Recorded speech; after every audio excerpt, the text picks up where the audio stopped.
Many great things have come out of the Star Wars universe: books, movies, comics, TV shows, video games, etc.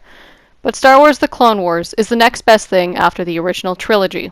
The show originally aired in October of 2008 and ran until March of 2014, with a total of 121 episodes spanning 6 seasons and 1 movie. More had been planned for the series, but it was cancelled as the show began to take a dark turn, especially for a kids' show. Any information that I have used will be taken from canon sources. Any information regarding the Clone Wars from Legends will be ignored in the creation of this essay. This essay may contain minor spoilers. You have been warned. The TV show, Star Wars The Clone Wars, is a masterpiece and a great addition to the Star Wars universe. The show goes into more detail about the lives and roles of the clone troopers in the Grand Army of the Galactic Republic. There are many captivating, emotional stories told that either expand on topics from the prequel movies or create plotlines exclusively for the show. These arcs often focus on the emotions of the main characters. The characters, both new and old, leave lasting impressions on the viewers with their performances and roles. The show digs deeper into the development of the clone troopers.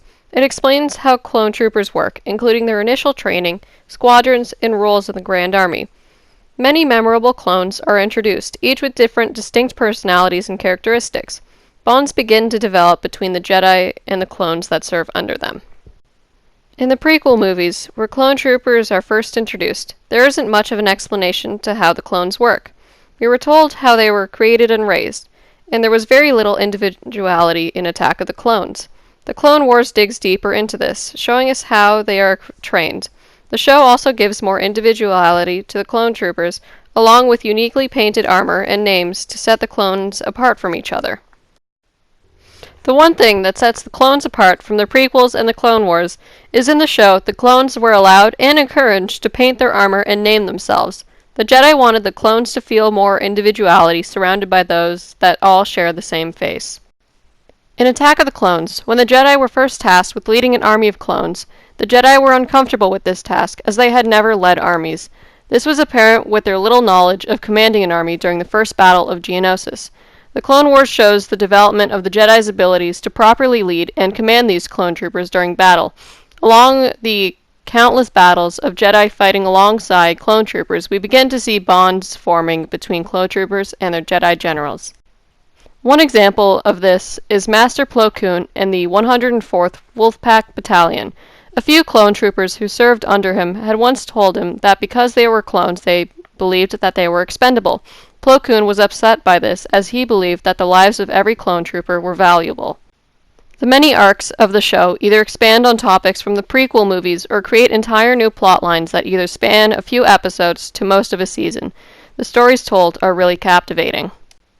The 3 major plot lines focus on and reveal forbidden feelings of the 3 main Jedi: Jedi Padawan Ahsoka Tano, Jedi Knight Anakin Skywalker, and Jedi Master Obi-Wan Kenobi.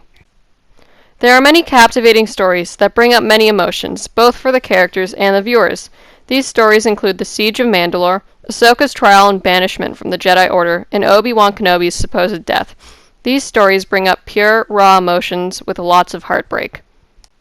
These 3 major arcs each focus on one of the 3 main characters, and each one proves to be a challenge for the character, both physically and emotionally.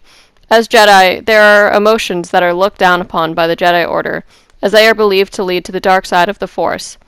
These emotions include anger, hatred, jealousy, love, and even any type of attachment. Each character deals with these forbidden emotions in these arcs. This gives us a deeper understanding of these characters' struggles and inner conflict. The first of these arcs is the Siege of Mandalore. The Mandalore arcs mainly focus on Obi-Wan Kenobi and his conflict between his love for the Duchess of Mandalore, Satine, and his commitment and loyalty to the Jedi Order. The second arc is Obi-Wan's death. In this arc, Obi-Wan Kenobi fakes his own death to go undercover as a bounty hunter, but its main focus is how Anakin Skywalker deals with the death of his master. This is one point in the show where Anakin wavers between the light and dark side of the Force. Anakin is devastated by the death of his master, as well as consumed by rage directed towards Obi-Wan's killer. The third arc is Ahsoka's expulsion. This arc focuses on the actions and emotions of 2 Jedi, Anakin and his Padawan Ahsoka Tano.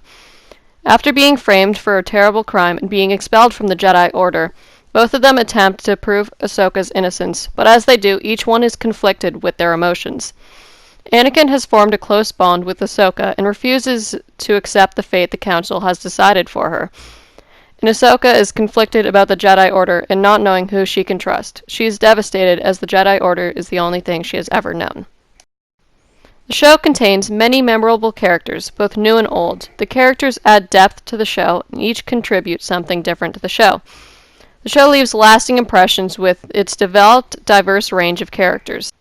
The show goes more in depth with pre-existing characters from the prequels, giving us more information about them. One of my favorite parts of the show are the characters. The show contains many memorable characters that contribute something to the atmosphere. The performances of some of the characters are hard to forget. The voice actors for these characters truly put their heart and soul into these performances, and this is evident by the pure, raw emotions portrayed by some of these characters.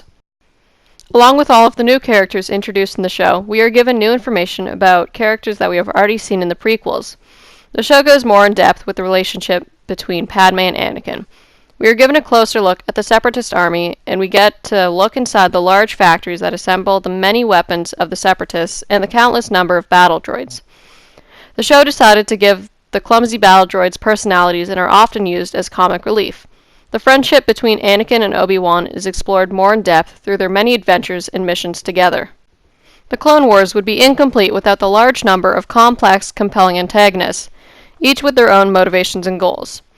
Asajj Ventress and Darth Maul are the most interesting villains of the show. Asajj Ventress, Sith assassin turned bounty hunter, served as an apprentice to Count Dooku. After losing one master after another, she is always pursuing a purpose until she finally realizes she can be her own person and lead herself. Darth Maul is driven by a desire for revenge against the Jedi Master Obi-Wan Kenobi for his crippling defeat years prior to the Clone Wars. In conclusion, Star Wars The Clone Wars is a great addition to the ever-evolving Star Wars universe. The show provides more details about the clone troopers and the Grand Army of the Galactic Republic. The show contains plots that add new details to the events of the prequels or create entire new plot lines exclusively for the show. The performances of the characters are incredible and leave lasting impressions on the viewers. The show had been canceled since March of 2014, but in 2018, at San Diego Comic-Con, to many people's surprise, a new season of 12 new episodes is to be released in 2019. #CloneWarsSaved.